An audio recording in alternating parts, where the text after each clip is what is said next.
It's not. Because this client will come and make an appeal and say, this judge continued with the case in the absence of my counsel.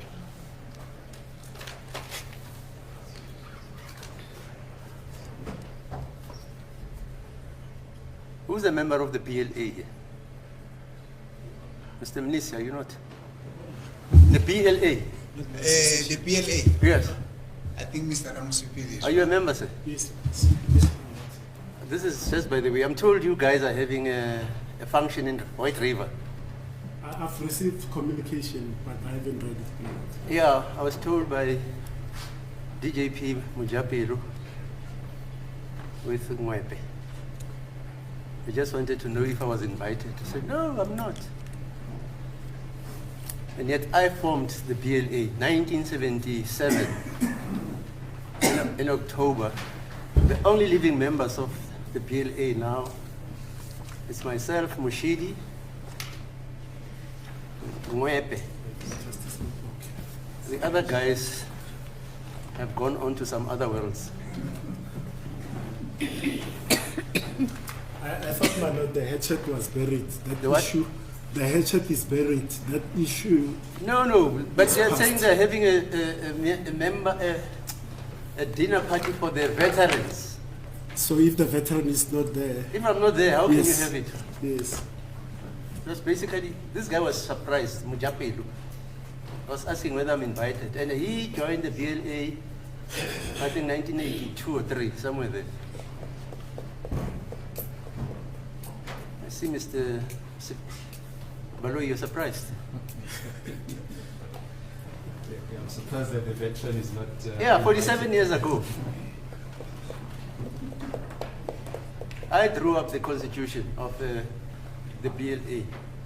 At that time, I was the Secretary General of AZAPO. And I just took the constitution of AZAPO, which they inherited from the Black People's Convention, of which I was also a founding member in 1969. And I just changed the abbreviations here and there. And then we had the most senior attorney then, it was Godfrey Piche, who had served his articles with Mandela and Tambo. And he called me and said, hey, this is not a political body. It's supposed to be a professional association. Well, my lord, the court should really be so worried about the fact that the real veteran has not been invited. No. The court would also remember that we've got young veterans these days. Is it? 20-year-old have been called veterans. Never. Yes. So really, the court should really be so worried that the real veteran has actually not been Is that so? invited. You know, veterans these days, 15-year-olds are now veterans. That's why so many things are going wrong in this country. That is what is happening these days. Yeah, I hear you. Yes. Because when we started practicing, we couldn't sit like this. There was a black section. You had to sit on the other side. And you couldn't even use that door. One door led to the white side. The black door led to the black side. And black attorneys used never to sit like you, like this. They used to sit with the first row of the public.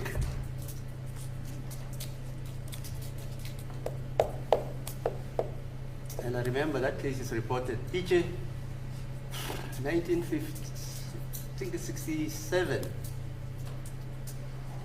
just before Mandela was sentenced, yeah, 65 I think. He sat on the white section and he was charged by contempt of court. Then contempt of court, a judge could charge you with contempt of court and send you into the gallows. Sentence you same time, Mr. Ramusipili. And then you must ask your colleagues to ask for bail for you. So this country comes very, very far. the language of record at the time? It was Afrikaans in the main. English and Afrikaans, but because maybe 9/10 of the judiciary was Afrikaans speaking then. Even the magistrates, district magistrates, regional magistrates, in the main way, Afrikaans speaking. And when you came in and you come with your English, the magistrate would remark that, oh, ons het 'n swart Engelsman hierso.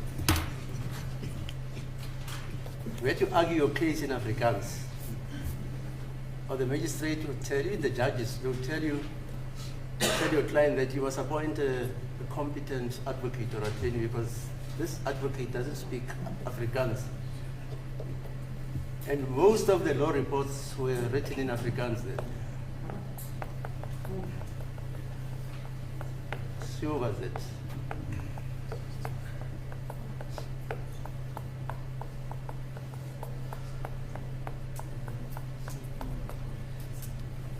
So it's interesting today when you listen to the debates.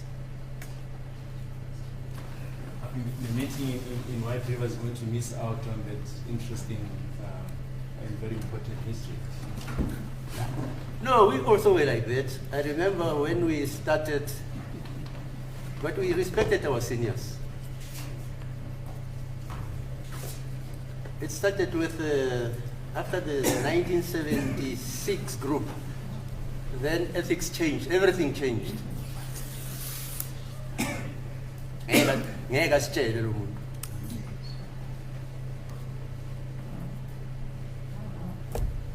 Suppose it's progress. But my lord, I think it's nice now because the court would remember that we've got a judgment from the SCA that is already written in Xhosa Yeah, by fine. Judge Meyer. So probably the legal system will then start to develop from there. Very soon we'll have a judgment written in Ndebele, in Swati, Shaman Venda, Sesotho, and probably all the languages. But that is not true. Let me tell you why. Yes, ma'am. You know Langa was the first jurist, the late Langa, who wrote about a concept called Ubuntu Yes, and Judge incorporated Meyer's it languages. into our law. Yes. So, with all respect to future Chief Justice Maya, those concepts were long bandied about. I also wrote a judgment. You remember it? HH.